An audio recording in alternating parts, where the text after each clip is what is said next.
Another week of the UGC Fest event for Dying Light 2 has started, and this means that 3 new community maps are going to be featured to get the rewards. The second week goes from today, July 3rd, until July 9th. For those who missed the first week, I believe you can still do those bounties based on them being available when not logged in. Now, I could be wrong on that, so I have reached out to Techland for verification, but let me know in the comments if the week 1 bounties are still available for you if you didn't complete them, and I'll add a pinned comment to this and my previous week's video. Just like before, you'll need to have a Pilgrim Outpost account and a mod.io account to do these bounties. I have a video linked in the description for that process if you need help. This week's maps are Desert Fury by Bub, The Intersection by Rabbit Squirrel, and Haran Prison by Krex. Let's start off with the Desert Fury bounty driving license exam. In this, you need to defeat 10 infected using the buggy. This one's extremely easy to complete. Just progress your way through the level until you reach this tunnel with zombies. Just run over 10 of them and you'll have the bounty complete. Next are the bounties on the map, The Intersection. This map can be a little difficult for a few reasons, however, I won't be showing you how to complete it in this video. If this video reaches 200 likes, then I'll do a full guide on how to complete the Intersection map. The Opportunist Bounty is fairly simple to do. Just find throwable spears around the map and hit infected enemies with them. To reach the first 4 spears, after you jump into the water, jump up the ledge on the right side of the canal to see a building with a large mural on it. Go to the left side of that building to find a playground that has 4 spears. This is also the location where you fight 2 goons if you follow the objectives. My suggestion for completing the bounty quickly is to use these, then quit back to the main menu and start the map again.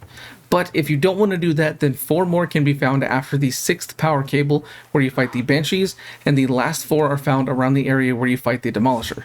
The Execution Day bounty is misleading on the website. It says you need to defeat 20 infected with takedowns, however that is impossible to do in the map. What you actually need to do is 20 finishers. It makes more sense with the name, but if you didn't pay attention to that, then you may feel like you aren't doing something right.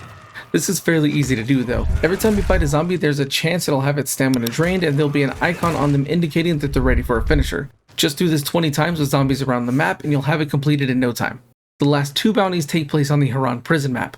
For the prison shootout bounty, you just need to defeat 50 enemies with firearms. You start the map off with 4 firearms and over 100,000 bullets for each, so this is a really simple bounty to complete.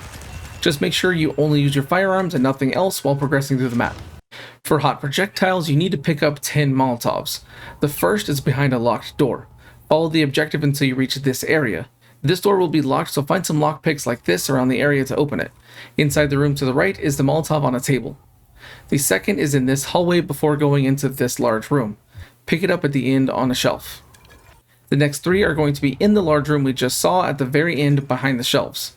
Next, you'll go through a door at the top of this room and then down some stairs. Once you reach this spot on the stairs, you go through the door, turn right, and hop over the barricade to find the next 2 Molotovs on the ground. Continue down the stairs until you see the electrified water. Turn right and go to the end of the hall. Lockpick the door at the end and you'll find the last 3 Molotovs you need for the bounty. If you miss those, just keep using your survivor sense and look for green icons as those may be Molotovs. Now you can return to the Pilgrim Outpost website and claim the bounties. The rewards for this week are a resource bundle, the Glaive Red weapon, and the Riftstone charm. Redeem them and they will appear in your stash in the game. I think that the weapon looks cool, and after attaching some mods it has pretty decent damage, but like most weapons in Dying Light 2, it doesn't really feel any different than any other 2-handed weapon. The charm gives you an extended range and different angle for your elemental mods, but that's nowhere near as fun to use as the reward from week 1. I enjoyed the maps this week, but the rewards were definitely lacking. But what do you think about them? Let me know in the comments below. Make sure to like and subscribe for more Dying Light and other content, and check out my other socials linked in the description to not miss out on anything. Thanks for watching. See you next time.